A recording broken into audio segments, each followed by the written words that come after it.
Most football fans looked at the headlines and saw a salary. They saw John Harbaugh signing a check for $100 million and thought, that's a lot of money for a guy to call plays on Sunday. But if you look at this through a business lens, that wasn't a salary negotiation. That was an acquisition cost for a distressed asset. Think about the New York Giants not as a football team, but as a failing legacy corporation. They have a broken supply chain regarding talent. Their brand equity is in decline after a decade of mismanagement, and their product on the field is losing market share to more exciting competitors. The Mara and Tisch families didn't hire a head coach. They hired a turnaround CEO to restructure the organization from the top down. The most critical part of this deal isn't the dollar figure, it's the dual report clause. This specific contractual detail changes the entire power dynamic of the franchise, and it's the reason this deal is historic. We're going to break down the ROI mechanics, the internal power struggle that delayed the signing, and the financial metrics that prove why a $20 million annual payout is actually a bargain. Let's get into the math, because on the surface, paying a coach $20 million a year seems insane when the average salary for the position has historically hovered around $6 million to $8 million. But you have to look at the CEO scorecard. To justify that price tag, Harbaugh doesn't need to win a Super Bowl in year one. He just needs to fix the revenue leaks. First, look at ticket yield. Right now, the Giants are underperforming market demand. Based on 2025 averages, their revenue per ticket sold sits roughly in the $150 to $200 range. That might sound fine, but for a New York market team, it's low. We've seen what analysts call the Chiefs effect, when Andy Reid turned Kansas City into a perennial contender.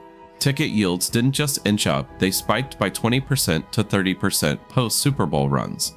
If Harbaugh replicates even half of that success, that yield increase alone correlates to over $50 million in added gate revenue annually. He covers his salary just by putting a better product on the field that allows ticket prices to correct to market value. Then you have sponsorship CPMs, or cost per thousand impressions. This is where the CEO branding really matters.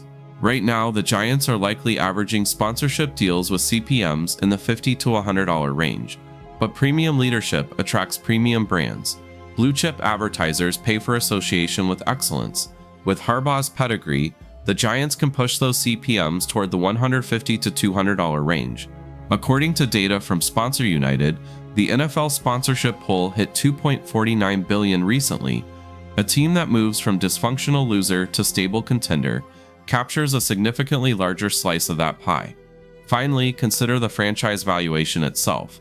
The Giants are worth billions. If Harbaugh stabilizes the ship and increases the franchise valuation by just 2% over the life of his contract, he has covered his entire cost 5 times over. It's strictly an equity play. Now here's where the story gets interesting. The money makes sense, but the structure is where the real battle happened. This wasn't a standard hiring process. It was effectively a hostile takeover of the football operations department. If you were following the news cycle, you noticed a delay. The deal was rumored, but it didn't close immediately. According to NFL Network insider Ian Rappaport, the holdup wasn't the $100 million. The holdup was reporting structure and who is able to do what. Harbaugh wasn't going to take the job if he was just an employee. He wanted to be a partner. In the old Giants way, and frankly the standard NFL model, the head coach reports to the general manager, and the general manager reports to the owner. It's a vertical hierarchy. The GM buys the groceries, the coach cooks the dinner. But Dan Duggan at The Athletic reported a crucial nugget during the negotiations. Harbaugh refused to answer to GM Joe Schoen. He essentially demanded a dual report model. This is a parallel reporting structure. In this new org chart, the GM and the head coach are peers. They both report directly to ownership. This eliminates the middleman between the product, the team on the field, and the capital, which is the ownership group. By insisting on this, Harbaugh executed an autonomy anchor negotiation tactic. He anchored the entire deal on structural control before they even finalized the salary. There is historical precedent for this, most notably the Belichick-Kraft model in New England. For 20 years, Belichick didn't really have a GM he reported to. He had personnel guys who reported to him, and he reported to Robert Kraft. That streamlined decision-making allowed the Patriots to exploit market inefficiencies faster than teams bogged down in bureaucracy. For aspiring executives, there's a massive lesson here. Real power in an organization isn't defined by your paycheck. It's defined by the reporting line. If you report to middle management, you are labor. If you report to the owner, you are management. Harbaugh understood that if he reported to Joe Schoen, he could be fired by Joe Schoen to save Joe Schoen's job. By changing the reporting line, he secured his tenure and his influence. The Giants didn't just hire a coach, they restructured their entire corporate governance to accommodate a CEO. When you write a check this size, you aren't just hiring a person, you are licensing a proven management system. Think of this less like a sports hire and more like a franchise, acquiring a proprietary operating system. The Giants have spent the last decade trapped in a cycle of inefficiency, and the metrics prove it.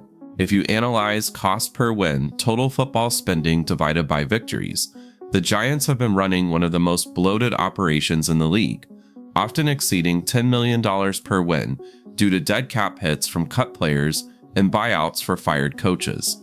In contrast, the Ravens under Harbaugh operated at a sleek $5 million to $7 million per win average. That efficiency gap is massive. By importing the Ravens' way, the Giants are buying an asset that stabilizes their P&L statement. This functions like a corporate supply chain. One of the biggest hidden costs in the NFL is the recruitment and integration of new staff. Because Harbaugh has been in the league for decades, he brings a pre-built network, a supply chain of coordinators, assistants, and scouts who already speak his language. This reduces the onboarding time for the organization to zero. It's similar to the value Greg Popovich brings to the San Antonio Spurs. In a high-variance industry where luck plays a huge role, stability is the only hedge. We can quantify this using the sports operations framework from consulting firm Kearney. Their research links operational efficiency directly to profitability, suggesting that optimized sports orgs see bottom-line boosts of 10 to 15%. For the Giants, that's not just found money, it's competitive advantage. The current Giants model burned cash on draft busts and free agent flops because the evaluation criteria changed every 2 years with a new coach. By installing a CEO with a 10-year outlook, they stopped the churn. If Harbaugh's system prevents just one massive free agent mistake, like the Kenny Golladay contract, that operational saving alone pays his salary for 3 years. You are paying for the absence of expensive errors. However, every leveraged buyout carries risk, and the CEO-coach model has a massive downside. When you empower a coach to bypass the general manager and report directly to ownership, you remove the organization's primary safety valve. We saw a version of this play out in the Premier League with Chelsea FC. When Todd Bowley took over, he acted as the direct report owner, empowering managers while sidelining traditional sporting directors. The result wasn't efficiency, it was chaos, leading to a bloated roster and hundreds of millions in wasted transfer fees. The risk for the Giants is that the dual report structure relies entirely on the owners, John Mara and Steve Tisch, acting as competent arbiters between the coach and GM. If they can't manage that tension, the front office splits into warring factions. There is also the Belichick risk. The Patriots dynasty worked because Belichick was a genius, but once the on-field talent Tom Brady left, the lack of checks and balances exposed the flaws in a centralized dictatorship. A CEO with no board oversight can drive a company off a cliff just as easily as they can drive it to the top. Beyond New York, this deal broke the NFL market. We are seeing immediate inflation. Historically, coach salaries averaged around $6 million to $8 million. With Harbaugh resetting the market at $20 million, the baseline for a top-tier coach has effectively tripled. Agents are already drafting what insiders are calling Harbaugh clauses, contract language, demanding the same structural autonomy and direct report privileges for their clients. This creates a serious competitive balance issue. There is no salary cap for coaches. Big market teams like the Giants, Cowboys, and Rams can afford to pay a CEO $20 million or $30 million. Small market teams cannot. This distorts the market, allowing the richest franchises to monopolize the best executive talent. Furthermore, this creates labor friction. Players are capped, coaches are not. As coaching salaries skyrocket while player earnings remain restricted by the CBA, Expect the next labor negotiation to be incredibly contentious. The New York Giants didn't just buy a football coach, they bought a corporate restructuring at a premium price. The $100 million figure is shocking to fans, but to the ownership, it's a calculated CapEx investment designed to double the franchise's valuation over the next decade. The success of this deal won't be measured by plays called on Sunday, but by whether the dual report structure holds up under pressure. If you want more breakdowns on the business mechanics behind sports headlines, make sure you subscribe